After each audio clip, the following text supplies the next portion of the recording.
தலைவர் ராகுல் காந்தி அவர்கள் இன்றைக்கு காலையில் சென்னை வந்து சென்னையிலிருந்து பாண்டிச்சேரி புறப்படுகிறார். பாண்டிச்சேரியில் இன்று பிரச்சாரத்தை தொடங்குகிறார். இந்த பிரச்சாரம் முடித்து அவர் அடுத்து பிரச்சாரத்தை தமிழகத்திற்கு விரைவில் வருவார். முதலமைச்சர் அங்கே பிரச்சாரம் பண்ணுறாரு, ஒரே மேடையில் பங்கேற்காததுக்கான காரணம் என்ன சார்?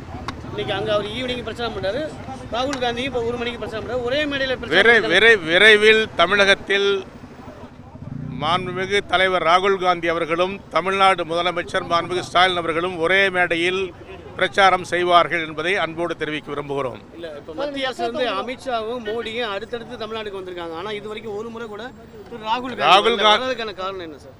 பல்வேறு மாநிலங்களில் தேர்தல் நடைபெறுவதால் தலைவர் ராகுல் காந்தி அந்த சுற்றுப்பயணங்கள் மேற்கொண்டு வருகிறார். அந்த சுற்றுப்பயணம் 9ஆம் தேதி தேர்தல் முடிந்துவிடும். 9ஆம் தேதிக்கு பிறகு தமிழகத்திற்கு வருவார். தமிழ்நாட்டில் அந்த வேட்பாளர் பட்டியல், வேட்பாளர் தேர்வுலாம் இதெல்லாம் தவறான செய்திகள். அகில இந்திய காங்கிரஸ் அறிவிக்கிற வேட்பாளர் அத்தனை பேரும் காங்கிரஸ் வேட்பாளர்கள், அவ்வளவுதான். இல்லை, ஏற்கனவே 28 தொகுதியில் 6 தொகுதி தனி தொகுதி இருக்குது. ஆனால் இன்னொரு தாழ்த்தப்பட்ட சமூகத்துக்கு ஒரு பொது தொகுதியில் வந்து நிறுத்திருக்காங்க. என்ன வியூகம் சார்? காங்கிரஸ் கட்சி வேட்பாளர்களை அறிவித்து விட்டது. வேட்பாளர்கள் களத்தில் இருக்கிறார்கள். தமிழகத்தில் காங்கிரஸ், திராவிட முன்னேற்ற கழகம் மற்றும் எங்களுடைய இந்தியா கூட்டணி 200க்கும் மேற்பட்ட இடங்களில் வெற்றி பெறும். மகத்தான வெற்றி பெற்று தமிழ்நாட்டில் மீண்டும் தமிழக முதல்வர் மாண்புமிகு ஸ்டாலின் அவர்கள் முதலமைச்சர் வருவார்கள் என்பதை அன்போடு தெரிவிக்கிறேன்.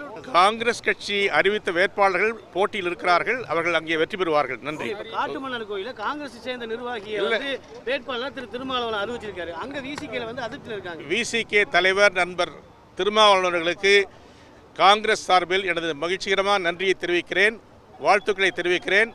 தலைவர் இளையபெருமாள் அவர்கள் ஒரு கட்சிக்கு சார்ந்தவர் அல்ல, காங்கிரஸ் தலைவராக இருந்தார், காங்கிரஸாக பாடுபட்டார். அதே நேரத்தில் அவருடைய மகனுக்கு சீட்டு கொடுத்தது மிகுந்த வரவேற்பக்கூடிய ஒன்று. நண்பர் திருமாவர்களுக்கு எனது மனங்கணிந்து நன்றி தெரிவிக்கிறேன். அந்த காட்டுமன்னார் கோயில் இடம் விசிகேவுக்கு வழங்கப்பட்டது.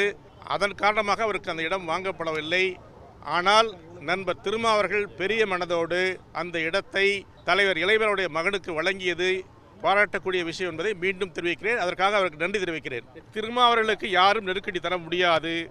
அவருடைய உன்னதமான தலைவர், தாழ்த்தப்பட்ட மக்களுடைய நல்ல தலைவர், அவர் மிகுந்த பண்பாளர்.